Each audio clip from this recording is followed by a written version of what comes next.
اعوذ باللہ من الشیطان الرجیم بسم اللہ الرحمن الرحیم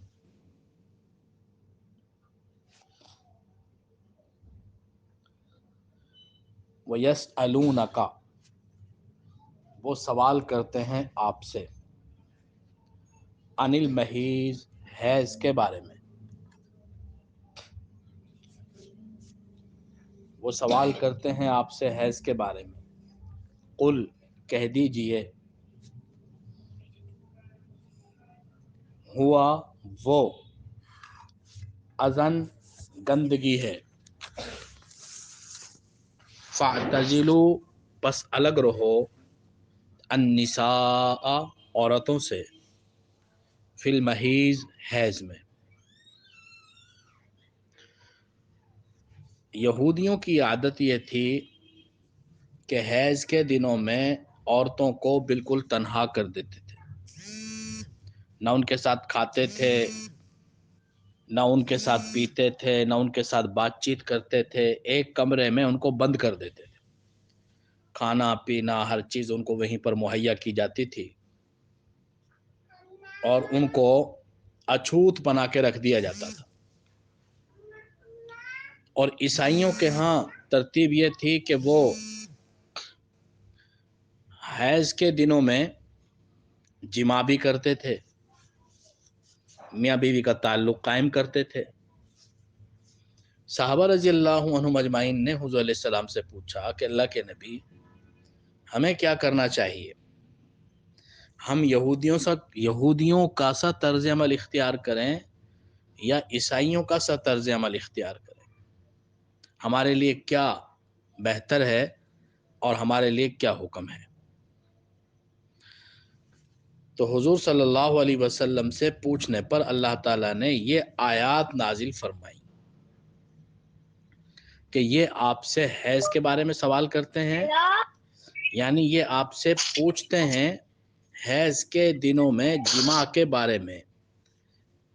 یسألونک ویسألونک، اور یہ سوال کرتے ہیں آپ سے، عن المحیض، حیض کے بارے میں، یعنی حیض کے دنوں میں جماع کے بارے میں۔ قل، آپ کہہ دیجئے، ہوا، وہ، اذن، گندگی ہے، ناپاکی ہے، گندگی ہے، فاعتزلوا، پس الگ رہو، النساء، عورتوں سے، فی المحیض، حیض کے دنوں میں۔ گندگی ہونے کا مطلب یہ ہے کہ وہ ناپاکی ہے، نماز نہیں پڑھی جائے گی، روزہ نہیں رکھا جائے گا، قرآن پاک کو نہیں چھوا جائے گا۔ عورتوں سے الگ رہنے کا مطلب یہ نہیں ہے کہ ان کے جسمانی طور پہ ان کو الگ کر دیا جائے، ایسا نہیں ہے۔ حضور صلی اللہ علیہ وسلم حیض کے دنوں میں، حضرت عائشہ فرماتی ہیں، میرے ساتھ بیٹھتے تھے، لیٹتے تھے، ایک ہی بستر میں، ایک ہی لحاف میں لیٹتے تھے، بوسو کنار بھی کرتے تھے۔ تو عورت کا جسم اس لیے اس معنی میں کہ نماز نہیں پڑھ سکتی، ناپاک ہے، یہ نجاست حکمی ہے، اس کا جسم ناپاک نہیں ہو جاتا۔ وہ کھانا پکا سکتی ہے، گھر کے کام کاج کر سکتی ہے۔ وہ ایک حکم لگایا اللہ تعالیٰ نے کہ یہ ناپاک ہے، ناپاکی کا مطلب نماز نہیں پڑھے گی، قرآن پاک کو نہیں چھوئے گی، قرآن پاک کو نہیں پڑھے گی، روزہ نہیں رکھے گی۔ اس کا مطلب یہ نہیں ہے کہ اس کا جسم ناپاک ہو گیا، اس کے جسم کو ہاتھ نہیں لگا سکتے، یا اس کے ہاتھوں کی بنی ہوئی روٹیاں نہیں کھا سکتے، یا وہ کسی چیز میں اس کے ہاتھ لگ جائیں گے تو وہ چیز ناپاک ہو جائے گی، پانی میں انگلی ڈل گئی، دودھ میں ڈل گئی تو کیا وہ ناپاک؟ نہیں، جسم ناپاک نہیں ہے۔ اگر ایک حائضہ عورت دودھ میں انگلی ڈال دیتی ہے، پانی میں انگلی ڈال دیتی ہے،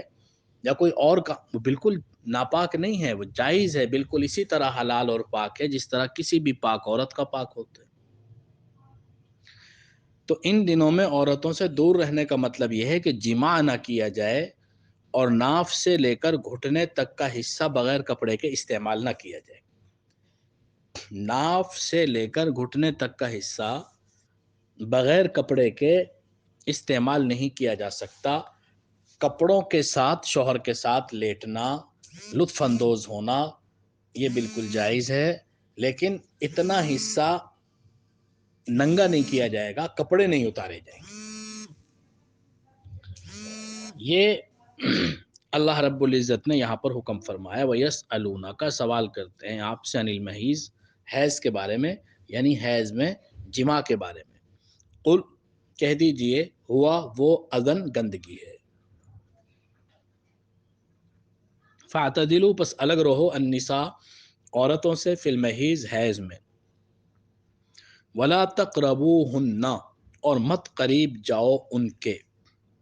ولا تقربوہن اور مت قریب جاؤ ان کے، حتیٰ یہاں تک کہ یطہرنا وہ پاک ہو جائے، یہاں تک کہ وہ پاک ہو جائے، عورت پاک ہو جائے اور غسل کر لے تو اس سے جماع کرنا بالکل جائز ہے۔ ہاں اگر غسل نہیں کیا، پورے دنوں پر ناپاکی ختم ہو گئی، مثلا 7 دن حیض آتا تھا، 7 دن آ گیا، عادت 7 دن کی ہے، اور ابھی غسل نہیں کیا کہ ایک نماز کا وقت گزر گیا، غسل نہیں کیا ایک نماز کا وقت گزر گیا،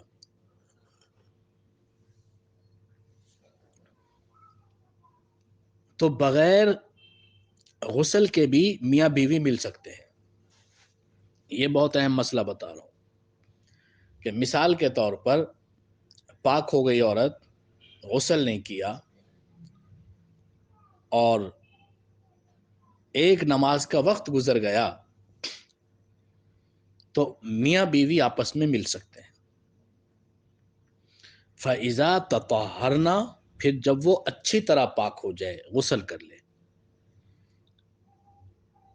اگر نماز کا وقت گزر گیا تو بغیر غسل کے بھی مل سکتے ہیں، اور اگر نماز کا وقت نہیں گزرا، مینسز آنا بند ہو گئے ہیں، پاک ہو گئی ہے،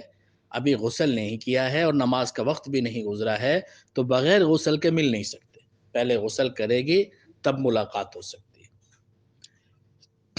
اگر نماز کا وقت گزر گیا تب بغیر غسل کے بھی مل سکتے ہیں، لیکن بہرحال غسل تو کرنا پڑے گا کیونکہ باقی نمازیں پڑھنی ہیں، اور اب تو مل بھی لیے ہیں تو ملنے کی وجہ سے بھی غسل الگ سے فرض ہو جاتا ہے، اور حیض سے پاک ہونے کی وجہ سے الگ سے غسل فرض تھا۔ ایک ہے نماز کا جائز ہونا، نماز اس وقت تک نہیں پڑھ سکتی جب تک غسل نہیں کرے گی، اور ایک ہے شوہر سے ملنا،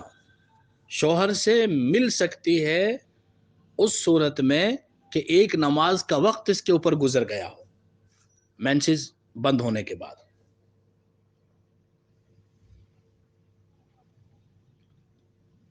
فَإِذَا تَطَهَّرْنَا پھر جب پاک ہو جائیں، فَأْتُوهُنَّ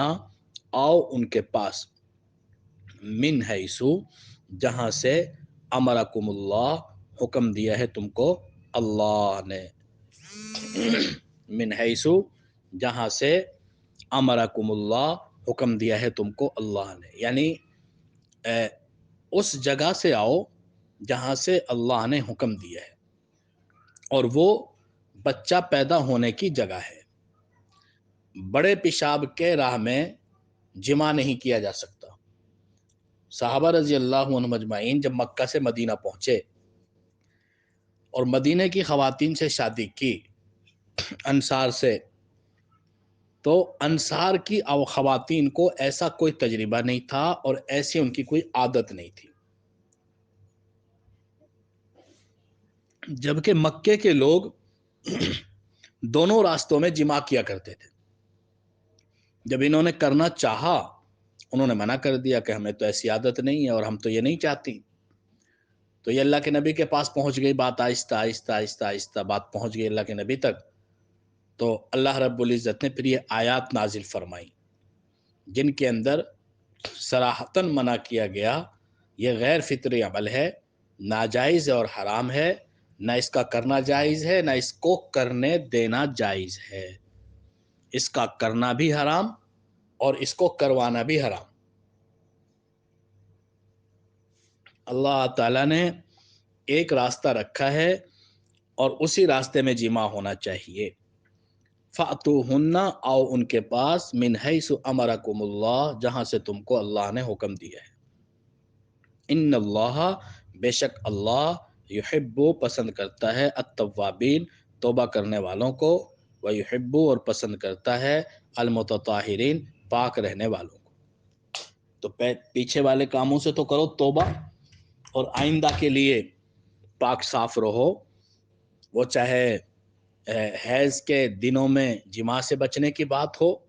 اور یا وہ الٹے سیدھے کام جو کیے جاتے ہیں وہ بات، ہر ایک سے توبہ طائب ہو کر آئندہ کے لیے وہ کام کرو جو کرنے کا ہے، اور ناجائز اور غلط کاموں میں نہ پڑو۔ کتنی پیاری بات بیان فرمائی، نساؤکم تمہاری بیویاں حرث کھیتی ہیں، لکم تمہارے لیے، تمہاری بیویاں تمہارے لیے کھیتی ہیں، فَأْتُوا پس آؤ، حرثکم اپنی کھیتی میں، انا شئتم جہاں، انا شئتم جیسے چاہو، ایک ہے جہاں سے چاہو، ایک ہے جیسے چاہو، کہ جماع تو اگلے راستے میں ہی کرنا ہے، لیکن اس کا طریقہ کوئی بھی اختیار کیا جا سکتا ہے، طریقے سے کوئی مسئلہ نہیں۔ حضرت عمر رضی اللہ تعالیٰ عنہ کے بارے میں دیکھیں، بڑی عجیب سی بات ہے کہ صحابہ نے کتنے پردے کے مسائل بھی امت کی رہنمائی کے لیے بیان فرما دی، بالکل پردے کی باتیں، ایک بستر کی بات، میاں بیوی کی زندگی، اگر یہ نہ بیان ہوتی تو آج ہمیں کیسے پتہ ہوتا کہ کیا تو جائز ہے اور کیا ناجائز ہے، کس چیز میں اللہ کا حکم پورا ہوتا ہے اور کس چیز میں اللہ کا حکم پورا نہیں ہوتا۔ تو حضرت عمر رضی اللہ تعالیٰ عنہ اپنی بیوی سے ملتے تھے پچھلی طرف سے، پچھلی طرف سے مطلب پچھلی طرف سے لیٹ کر اگلے راستے میں، ملتے اگلے راستے میں ہی تھے لیکن پچھلی طرف سے۔ تو پوچھا گیا کہ یہ ٹھیک ہے ٹھیک نہیں ہے، کو وہاں کیونکہ اس علاقے میں یہ بات مشہور تھی، اگر اس طرح بیوی سے ملا جائے تو بچہ بھینگا پیدا ہوتا ہے، یہ بات مشہور تھی، اگر اگلے راستے میں ملا جائے لیکن پیچھے لیٹ کے پچھلی طرف سے ملا جائے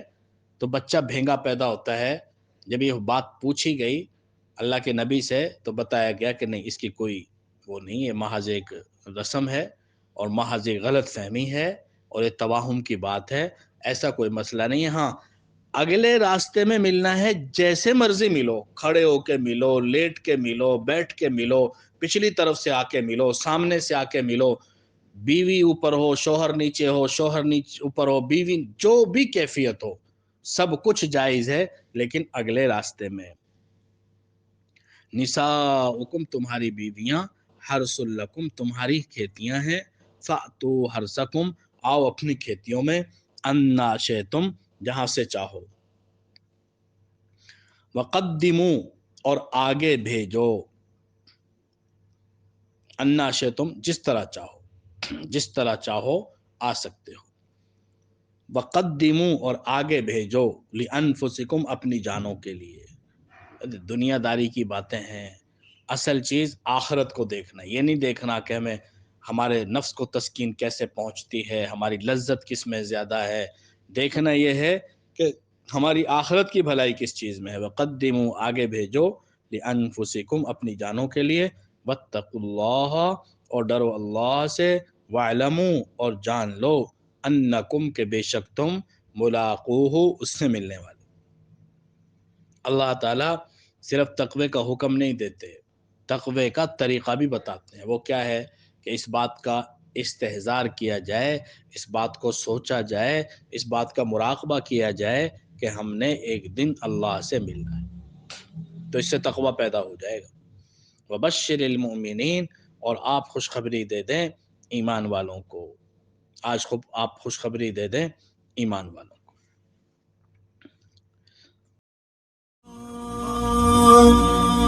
Allah Allah